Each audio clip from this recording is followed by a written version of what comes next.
I have completed 4 drawings in the past 2 days. I'm not sure if that's anything to write home about for anyone else, but for me, that's crazy. So this little test has been extremely successful, not only with how many people are sending me fan art and suggestions, but also with the fact that it's basically cured my art block. And I fully intend to ride this productivity train as long as I can. But I'm also very impatient, and I want to show you guys the stuff that I drew already. So I'm not going to do just one big video, I am starting a new series.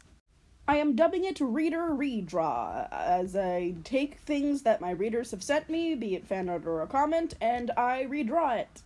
I do feel the need to say something before we get into it, though. I would just like to remind everyone that I am doing this for free. I don't make any money off of YouTube or these drawings, so me deciding to do them is just because I heard your idea or saw your art and thought that it would be cool to draw it myself. So please don't hound me in the comments going, but where was my one? There are 2 things that happened if your suggestion didn't make it into this video. 1, I haven't drawn it yet, and that is the truth for a lot of them because I have a pretty long list of things that I want to try out. Or that I'm sorry, but I didn't meld creatively with your suggestion, and I'm just not going to do it. But I intend to do quite a lot of these, so stay tuned. Without further ado, let's get into it! The first suggestion I decided to tackle was this one, asking me if I could draw the scene of guys singing at Glamagedon. This was honestly already on my to-do list, so I decided it was the best one to start out on. I was really excited to tackle a lot of things in this illustration. I mean, for one, I found this really cool pose on Pinterest that I knew would do the scene justice, but it also gave me the opportunity to look back on how I described his rock and roll outfit during that song, and try to interpret it into my style. It was sort of like a reverse design thing, because usually I'll draw my characters out before describing them in the stuff, but whenever I don't get around to that, it's always fun to see how I portray them like this. I even, ran into this cool little obstacle where I described him as wearing long black fingerless gloves, but I also described him as wearing a hoodie. And at first I'm pretty sure I imagined it as a long sleeve hoodie, or else I would have stated that it was cropped at the sleeves. But I went, whatever, and now it's a short sleeve hoodie. Not to mention, it was just such good practice of, a lot of things that I usually don't do with my art. Line art, dynamic poses, backgrounds, shading and highlights. I've been getting really lazy with my art recently. I'm pretty sure none of you have even seen any of my art that wasn't sketches, besides the title cards. Speaking of composition, because I don't want this to just be you guys looking at my art, I also want to take an excuse to talk to you about cool art stuff, because I'm a cool artist and I want to share my knowledge. That spotlight I put on him right there, that is a cool spotlight, but it also has a functional purpose. At any point now, you're gonna see the entire image flash gray every once in a while, and the reason for that is because I'm checking the values. And I can hear you asking, what do the values have to do with anything? Composition does not just mean the way that everything on your page is placed space-wise. It also talks about whether or not what you want to stand out is in fact standing out. So that spotlight is really important because the background is really dark, but my character is pretty dark too. So by putting that thing of really light values, right behind my character, it makes him pop out a lot more. More art tips to come across this video, but all in all, I really enjoyed drawing this. Thank you so much for the suggestion. So this next one was really cool because instead of doing it from a suggestion, I actually got to recreate a piece of fan art this time. You could see it up in the corner, but here's also what I hope is a slightly better quality image of the fan art. So first things first, I really like this image. It almost looks good enough to be, a promotional image for the show itself. I think the composition and concept of Guy in both his civilian form and SheZow form being 2 separate figures and, staring at each other, I think that's very cool. And it gave me so much to work with when adapting it into this image I'm drawing right now. First things first, I did flip it around. I did mirror the image a little bit. And the reason I chose to do that is because Guy's ring is on his right finger, and I wanted to make the rings, plural, the center of the piece. There was already like a ring around them, like some kind of ribbon that was circling around the two figures. I thought it would be cool if that ribbon was coming from the ring itself, as that's what links these two. And now I'm getting into like a little bit of more symbolic stuff for how I interpreted this image. One of the reasons I like it so much is because Guy and SheZow were looking at each other and they looked so, like, uncomfortable in the image. Not sure if that was what was intended, but that's what I got from it, and I thought that was very cool, because that pretty much sums up how Guy felt about being SheZow, like, very early on when he was starting that journey. In fact, there are still some aspects of this that he still feels. My basic idea here is that I wanted to show Guy being unsure and even slightly confused looking back at the SheZow version of himself.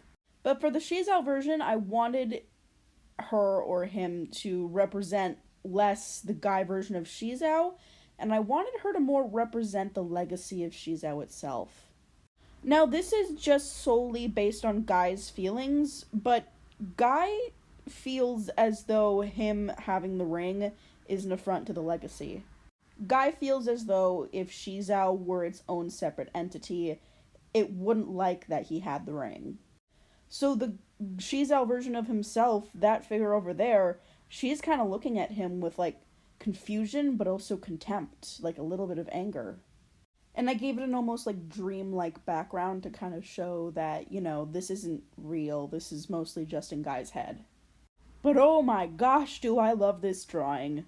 This is what I was talking about. This is gonna be so fun, and like this just proves it.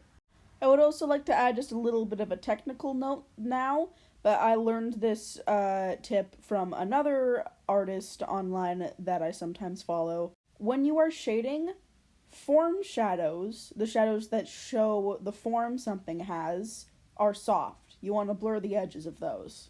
But cast shadows, like the ribbon across SheZow's chest over there, those are going to be solid. They're going to be crisp.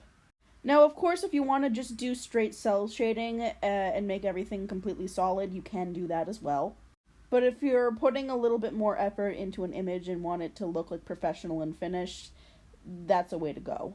Seriously, thank you so much for the reader that sent this image in. It occurs to me now that I haven't asked any of the people who submitted a suggestion or a piece of fan art if they want me to share the name of their account. I feel the need to do it for at least this one, though, because I did use their image in my video. Their username is StarNightBright on Instagram, and thank you very much to StarNightBright for this piece of fan art. I was next suggested by this comment to get off my ass and draw some of the Glamagedon contestants. It is low-key embarrassing that it took me this long to draw these characters. I gave them such interesting designs just description-wise, so I don't know why I didn't jump at this sooner. Anyways, here I'm drawing out some designs for Sister Nat, Count Mesmerize, Bubs, and Horn Girl in that order. I do find it interesting how in this fan art series, which is basically what this is, I'm basically just drawing a page full of my OCs. But I really love these guys, and a lot of my readers really love them too. So I hope you're not disappointed that I finally gave you a face to the peeps you all know and love from that chapter. The basic vibes I wanted to go for these characters was for Sister Nat, I wanted to give her slight hippie vibes, but I also wanted her to be very tall and very strong looking like a tree. For Count Mesmerize, I wanted him to look very elegant, but also very flamboyant, like a little bit of a silly vibe. Like he's drop dead gorgeous, but he'll still make you laugh as well. He's the whole damn package. With Bubs, I just wanted someone very round and very short and very full of life and happiness. That commenter also suggested I give her either space buns or bubble braids. I thought bubble braids were just adorable, so I had to add them. They also just like fit the design language so well. And for Horn Girl, I just wanted strong and sturdy.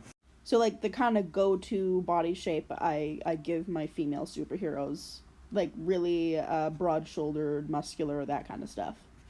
I am very happy with the shape, language, and silhouettes that I managed to come up with for all of them, and the color palettes as well. Out of all of these characters, Horn Girl definitely ended up looking the most different from what I imagined her in my head, but I also love that. But yeah, here they are.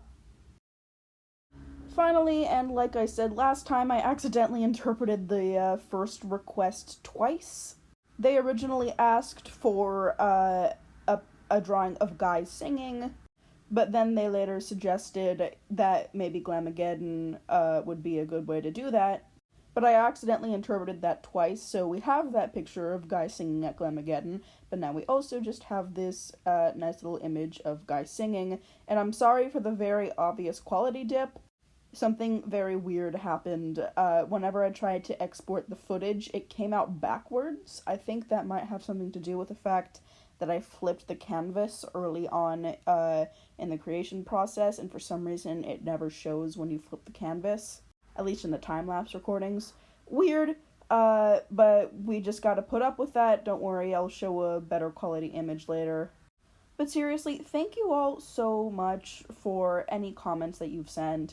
This has been so much fun, and I've never done, like, so many interesting illustrations in such a short amount of time, or ever in general. And one thing I've always beaten myself up about a lot is that I don't do a lot of art for this story, even though, like, it's the best story I've ever put out there. It's the longest going one, it's the one with the most character development, and other, like, cool plot lines that I've ever come up with. The story is my baby, and I love these characters, and I'm really glad that you love them too. And I'll definitely be doing more illustrations, but they won't come out on any, strict schedule, because once again, I'm just doing this for fun. All of this is for fun, so you can tell how much I enjoy this story and interacting with you guys. Thank you so much, and until next time.